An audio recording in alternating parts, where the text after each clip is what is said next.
Hello and welcome back to another episode of Moonee Valley Voices, the new local podcast where we're shining a light on local legends, doing great things in the local community. And today I'm really delighted to be joined by Sam Agostino, who many of you might know as the owner of Mamma Lina's restaurant over there on Mount Alexander Road, formerly of Keilor Road, as I remember. So welcome to the show, Sam. Thank you. It's great to be here. Yeah. Obviously we were actually at your restaurant on, I think it was on Sunday. We had a book launch there for Amy, who a previous guest of this show, obviously another local doing great things. And obviously through that conversation, I think even Mark Ericchiello, he was on the show as well. I was like, you got to get Sam on, talk about Mamma Lina's. So popular guy, Sam. So tell us a little bit about your connection to the Moonee Valley first and foremost, and I guess your connection with the area. Yeah, well, we moved here into the Niddrie area. It was 1975. We moved from Kensington. Okay. So I was born in Terrelgan. That's in the East Gippsland area. We moved to Melbourne in 69, and then 75 we moved across to Niddrie. Yeah. And have been connected and in this local area ever since. Yeah. I came here when I was just turned 18. Yep. And I'll be 67 next year. So there's a lot of years connected to the area. And I'm assuming like most areas will have changed a lot over that sort of time, but Moonee Valley in particular, it's really grown. There's like lots of different pockets and all that sort of, like lots of different character in different areas. Yeah. How have you sort of seen the growth and I guess the changes within the area? Well, I think it always did have a vibrancy about it. I remember I had a part-time job at a local menswear store in Puckle Street, John of Rome, and worked there part-time while I was saving up to go overseas. And it's always had that vibrancy. We did lose it for a little while, but if you visit the area now, in particular Puckle Street, and you've got that stretch in North Essendon, also there's just a feel and vibrancy, that warmth about the whole area. Yep. And we were talking before we started, but you're a civil engineer, obviously by trade. So you probably have a deeper insight into how these things sort of change over time than most. But we actually had a guest on not that long ago talking about the activity centres and all that sort of stuff. How do you sort of see the future of the area and that sort of stuff? I think we're heading in the right direction. But I think one of the most important things that we've got to maintain and really strive for is assisting the younger generation coming through, such as yourself. Yeah. You are all the future of what's coming, and we've really got to nurture and encourage that. And that's where Moonee Valley need to spend a lot of time and effort. Obviously, there's a lot of other areas. Seniors are important to the area, but the youth is what needs to be nurtured. Yeah. And obviously, a lot of people will know you from Mamma Lina's. My memories of Mamma Lina's the Keilor Road establishment. Obviously, I've been to the new, it's not that new anymore, I guess, the newer location on Mount Alexander Road. And, a lot of people connect Mamma Lina's with great food, a great environment. Tell us a little bit about how you came to be involved in that business and. Yeah, well, I partnered with my brother, Jim, who's always been when I say always, probably the last 40 years, he's been involved in restaurants and cafes. Yeah. Opportunity came up with Mamma Lina's in Keilor Road, so I took that on, wanting a change out of corporate. I think I was burnt out. Yeah. I had a fairly stressful job very early on and have fallen in love with it. Yeah. Yeah, I love people, and so I love that whole vibe and sense of business and meeting the people and connecting. It's more. I've maintained a lot of friends over the years, so there's these connections. It's not just about the cafe, the restaurant. It's the friendships. It's the connections you make along the way. Yeah, it's really important. Yeah, and obviously we strive, to make that experience. We do put a lot of emphasis on just good food. Yeah. And good service where we can. We don't get it right all the time, but we try to put that emphasis on the good food. We were brought up I'm Italian background, obviously, and food was one of the most important parts of our growing up. It was around that. Yeah. I'm going to get emotional. Yeah. It was around that dinner table, the friends, the families. Yeah. And that's what we try to transgress across into the restaurant. Yeah. That feel. Yeah. It always had a really homey feel, the new location and also Keilor Road. How important was setting up that atmosphere so that people felt like you were really eating with family when you went to Mamma Lina's? Extremely important, and it's not something that you can advertise. It's not something, we've recently, when I say recently, probably 7 years ago, joined this social media, and I realise the importance of that and the necessity. But how do we put in words what that feel is like? So it's always been that rapport. It's been the reference from other customers that come in. Yeah. That's the only way we're going to spread that word. I can't put it in text. Yes. I can say it, but it doesn't mean anything. No, I think anyone who's been to Mamma Lina's will appreciate where you're coming from with that. So, and the food itself, obviously, your Italian heritage must come through with the sort of flavours that you guys are serving up at. Yeah, Mamma absolutely. Lina's. Well, my brother in particular, who's heavily involved, it's using most of Mum's recipes. Yeah. Where we can. Yeah. There's obviously got to be a few tweaks because you're serving restaurant and you've got to get meals out quickly, but the majority of the recipes he's maintained the old traditional Southern Italian recipes. And he's a real stickler for quality of goods, and, he spends hours and hours every day searching, researching, and even if it costs us more and we make less at the end of the day on the plate, he takes the more expensive option, and that's just the way it is. I'm more, tables, dollars and cents, but I can't argue with that. Well, it sounds like it's a good division of labour. You got your brother who's really honed in on the craft, and you're bringing that business sense, I guess, to the table. If excuse the expression, but so what? How has that been? Just running that business with your brother. I mean, it must be great to do something like that with. Fantastic. Yeah. No, it's absolutely great. There's that natural support that just happens, and you don't have to ask for it or demand it. Sure. It's just there. Yeah. It works. Yeah. That's it. There's always got to be a little bit of leeway. Yeah. Partnerships, if you make them messy, they become messy. Correct. Yeah. It's not a matter of life and death. Don't worry about it. That's it. And then, so talk to me a little bit about growing the business. Obviously, you've had Mamma Lina's for a while now, and obviously you've moved locations. What are the challenges? Hospitality, just restaurants, cafes, etc. Very sort of crowded industry, particularly in our area. There's plenty of great places to eat in the area, 100%. which is good. But how do you try and make yourself stand out? Obviously you've got the longevity factor behind you. Go on Google. There's so many great reviews about your business as well. How do you take advantage of that? How do you make yourself really sort of stand out from the crowd? Well, I think it's just sticking to our good food, good service. Like I said, we don't always get it right. There's always going to be an occasion where we slip up, but we try and remedy that, and it's just maintain that. If we try and compete with everyone else's trade and everyone else's look, we lose our identity. Yeah. The restaurant or cafe down the road is not Mamma Lina's. Yeah.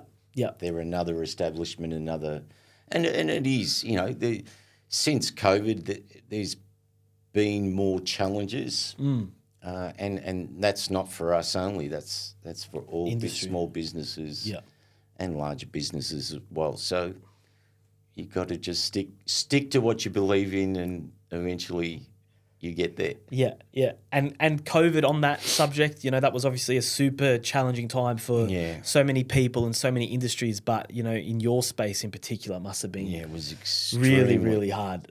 How did you navigate that? Do you feel like you've come out of that a better operation for it? Or, what have sort of been the challenges you've had to overcome from that and since? Well, it caused a lot of financial pressures. Yeah. That's and again, we're not, no Robinson Crusoe there. Everyone faced those same challenges, and it was just making that decision to continue. Yeah. Because it almost was a decision not to continue. Yeah. Yeah, it would have, obviously a super challenging time. It was just a long period. Yeah.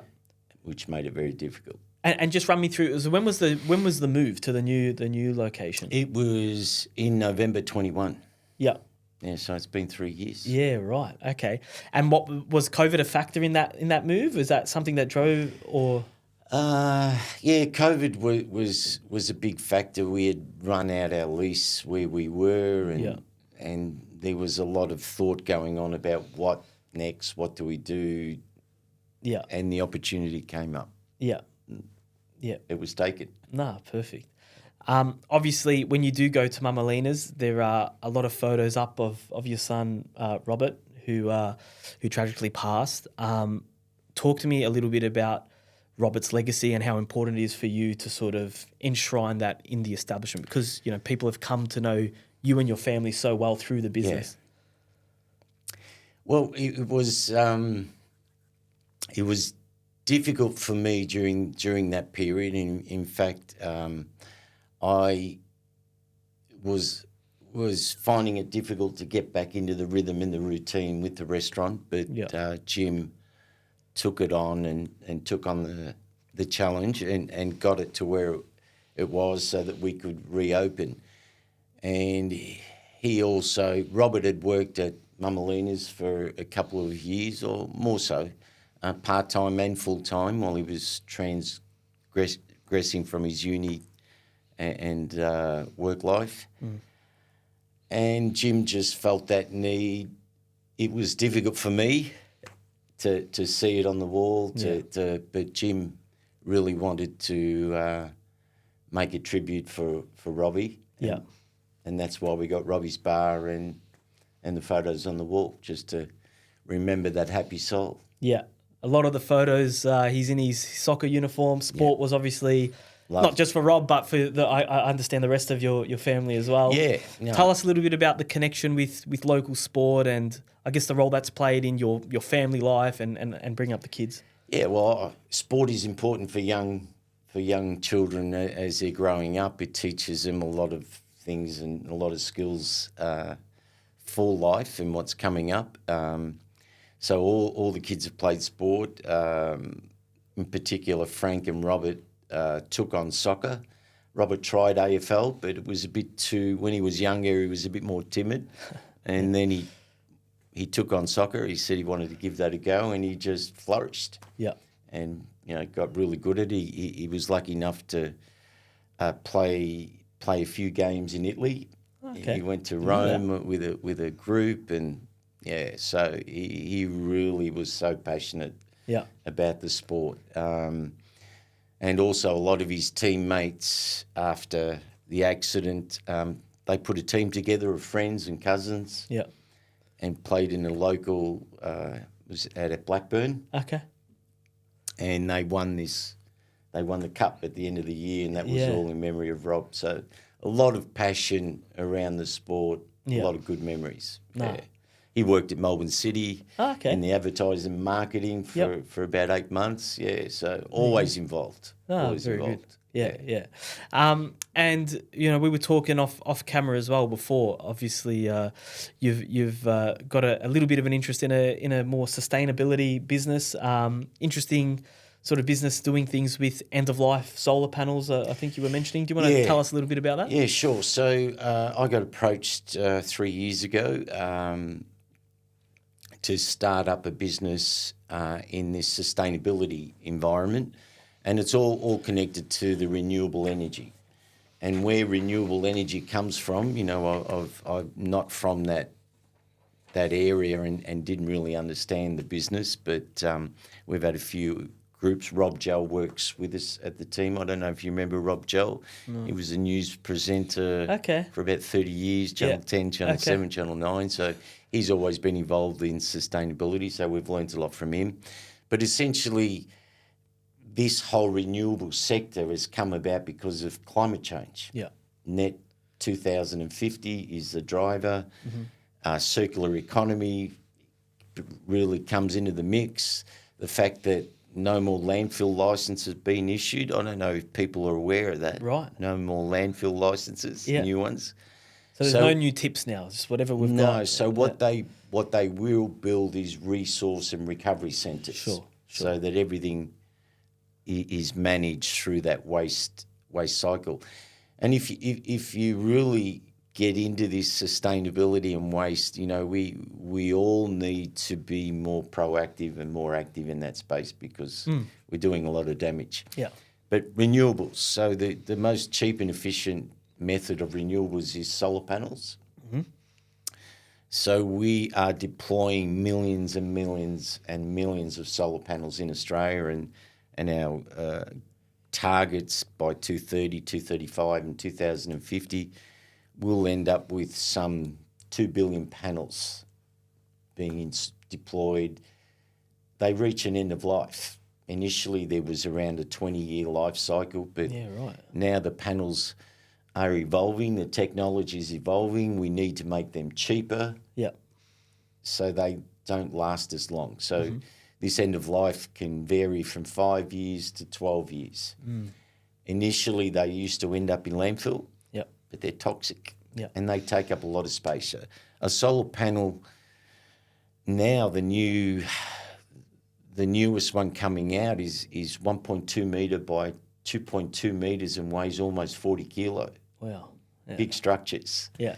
So to manage that waste is difficult. Not only that, the materials in a solar panel are all extremely valuable.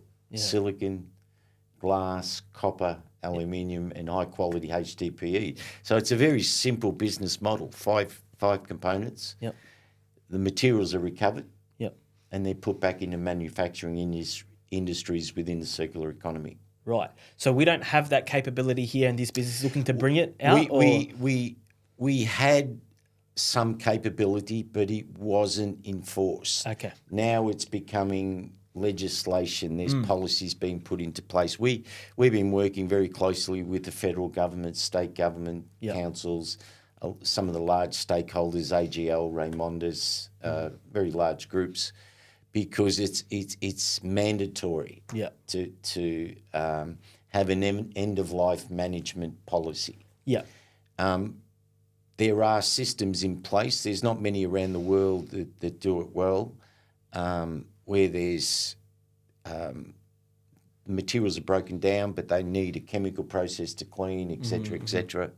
There are a few technologies available, of which one that we're bringing across from Italy, a really, really amazing group, where it's a purely mechanical system using eddy currents and vacuums to separate, clean the materials so that it comes out clean, ready to put into manufacturing sectors instantly. Yeah, because I guess, like you say, you don't want to solve one problem with renewable, with the solar panels and create another one with landfill later down the line.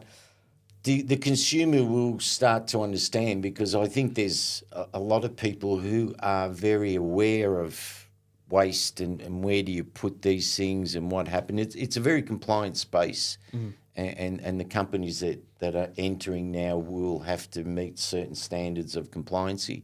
But there is a solution. The government is very aware, because we'll be one of the third or fourth world's largest deployers of solar panels, because we've got a lot of sun. So we need to find a way. How can we keep using these after the and the rest of the world is doing exactly the same thing. We learned a lot from Europe, because they've had solar panels deployed a lot earlier than us. So we learnt a lot from them, and it's just a matter of bringing things across here. No, perfect. Yeah. I wanted to bring it back to the restaurant quickly, because there's something I forgot to ask. But obviously the restaurant itself has been almost a hub for a lot of different, causes and groups. I was reading in the paper before you came on that there was a big MS event a couple of years ago, and you'd run that for a few years as well. Talk to me a little bit about the role the restaurant plays in providing a space for those sort of communities and those sort of events? Well, as I said, we've always run the restaurant as a restaurant, but we're also very aware that you have to be involved and give back to the community in any way you can. You know, we bend over backwards with a lot of the groups and a lot of the people who want specific events. Yeah.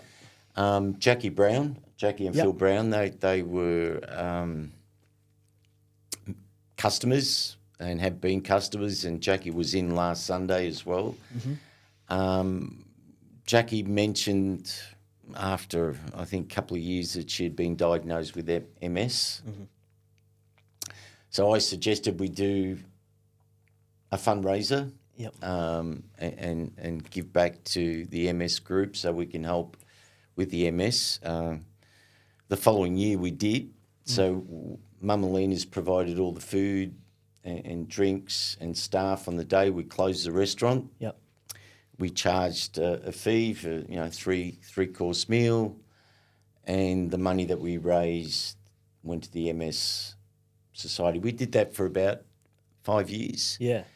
And then Jackie became very unwell and she couldn't be involved again, so we just took a backward seat. Yeah, but she still attends the restaurant. She's in good spirit. Yeah. Yeah. Yeah, obviously, but great. I mean, must be a great feeling to be able to give back in that way too. It was, and the support from the customers and all of Jackie's friends and family, and it was just amazing. Yeah, everybody, and there is that spirit alive, and we will connect and do something later down the track with another group or continue with MS. Yeah. There was a lot of interruptions. Obviously, yeah. But we'll get back on track.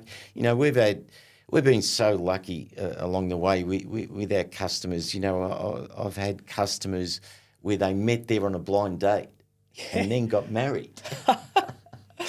It's, they've come back and celebrated their wedding anniversary. We had one couple who got married, and there's more than one couple. Of course. Got married and came in and took photos outside Mamma Lina's on their wedding day. It's just amazing. 90th birthdays, communions, confirmations. They're the important things. You must have for us as a business. It's just not that Monday to Sunday trade where people walk in, walk out. We have this connection with our customers, which is good. We're lucky. That's a great idea. Like, you get all the couples who met at Mamma Lina's and, interview them. I might do something with that. I have thought of that. Like, and you can tell too, like it was. Well, that's a great way blind date. You think, they're waiting for a date. But that's a great way to showcase what you were talking about before, that real family atmosphere, like that's a really great way to showcase that people have been coming here for, probably like generation. You probably have people coming in with their kids now, or not the only kids that, are coming in. And we've got staff working for us that came in and was sitting in a high chair. Yeah. Now working for us. Yeah. One of them, her mum was pregnant coming in. Yeah. And she's now working for us at the restaurant. There you go. Hope that doesn't make you feel too old or anything like that. No, it does, but that's all part of it. It's just great to have that connection, with the customers, and their families are working there, and, they were toddlers coming in. Perfect. So if you're a new customer coming to Mamma Lina's for the first time, what are your top 3 favourite things off the menu? What do people need to try to really get the Mamma Lina's essence? Give me an entree, maybe a main. I think you got to have the meatballs. Yeah. If you haven't had the meatballs, you're missing out. Okay. You're really missing out. Yeah. Our seafood pasta is amazing. The calamari. Mm-hmm. We spend a lot of time. We've perfected that. The calamari are tender, juicy, and tasty. I'm taking them. And our schnitzels and parmas are just great. I can attest to the parmas. The parmas are unbelievable. Yeah. I'm one of those guys. I go to a restaurant. There's a menu this big in front of me, and then I look at everything, and then I still get a parma. I know, and I've got a lot of, when I used to, because I worked in the restaurant, full time for 2 years, and then I went back to consulting. But I remember customers coming in And some customers used to come in 3-4 times a week, Yeah. because it's handy, and they would always order the same meal. Yeah. And I thought, no, I can't. So I would refuse to give them the menu, and I would order them a meal, and I'd say to them, if you're not happy with it, you don't have to pay for it. Yeah. No one never not paid for their meal. So, Correct. and they would say to me, I didn't know you had this on the menu, and I'm thinking, seriously? You read it 4 times a week. So people do have habits and stick to one meal, but That's it. 80% of the food and offering there, you could eat it every day. Yeah. It's easy to eat. No. We don't use. We're careful with making sure that our ingredients haven't been, I use the word, infected with chemicals or different seasoning that affects people. I'm very sensitive. Yeah. So I have a lot of allergies to chemicals, and I get fairly severe migraines. So I'm a good test case. I'll say to Jim, nah. You got to investigate that. It's giving me a headache. So we're very careful with all the foods. Yeah. That's probably because you had a lot of homegrown food growing up and stuff, Like we were spoilt. Yeah. I often say to people, like I think about it now, like my dad grew veggies in the garden. We had fresh veggies. Yeah. Pick on the plate. Yeah. It's amazing. Perfect. Spoiled. Perfect. So we normally wrap up these episodes, we call it like the quick valley fave. So I'm just going to ask you, for your favourite places around town, and you can give me 1 or 2 answers. It's totally up to you. But we'll start with your favourite coffee in the Moonee Valley. Who's serving up the best best coffee. Yeah. Oh, that's going to be a tough question. I'm You can give. Everyone struggles with this because everyone says, "Oh, I can't pick one." So you can give me your top. Brother 2 or 3. Hen up in that's a favourite place of mine. I often just turn up and have a couple of coffees because I'm 3 or 4 coffee in the morning person. Yeah. So and I like it. It's not far from Queen's Park. That's one of my favourite spots around the place. But I don't have a particular. I go to Mr. Hoffman's. I like to try everyone's coffee. I love coffee, so it's easy for me to sit and relax. But around the corner there is somewhere I visit regularly. Yeah. Nah, perfect. That's a good one. You can say Mamma Lina's if you want, but favourite place to eat in Moonee Valley? Maybe Mamma Lina's and something else. I don't know. I've got a few, but one of the places that recently discovered is Pizza by Disporto. They make great pizzas. They have nice pasta, friendly atmosphere, and it's small and cosy. And I often go to the used to be the old Imperial Garden, which is now been taken over. Benue. Yep. And we would go there with Robbie, Frank, and Luke. Robbie just loved the food, so we would go there once a week. Yeah. And now we continue that with Luke and Frank. We went to Imperial Gardens as kids that often. We didn't even I used to call it Eddie's. Because it was Eddie's. And we'd go to Eddie's. So I actually haven't been since they've changed to Benue. It's actually really, really nice food. Okay. So there's a connection there. I go there for a particular reason. Yep. And the boys do too, and we just go there and celebrate Rob every time we go. Great. We go there on a regular basis. Yeah. Lots of memories that are Imperial Gardens back in the day. No, very good choice. I don't know if you had a favourite local sports club from maybe when the boys were playing. And it was Essendon Royals. Yeah. Because they were connected there, and we spent a lot of days and a lot of time there. Yeah. Did they play mainly at Ormond Park at the time? Yeah. And obviously all the away games. Of course. That come with it. Yeah. That's it. Yeah. All right, perfect. Well, Sam, thank you so much for coming in and sharing a bit of the Mamma Lina's journey, and I think even the sustainability stuff you were talking about was really interesting too. So thanks for coming in and sharing that. For those who maybe haven't been to Mamma Lina's, can you tell them how do they go about booking in? Where do they go? Yeah, so you can book online, which is the easiest, and we'll confirm the booking via email, or you can phone straight through to the restaurant and make your booking that way. Oh, perfect. Well, Sam, thank you so much for coming. That wraps up another episode of Moonee Valley Voices. We'd love to hear from any other local business owners or anyone doing anything interesting in the local community. Feel free to reach out to me, Matt@contenthype.com.au, and we'll see you next week. Cheers.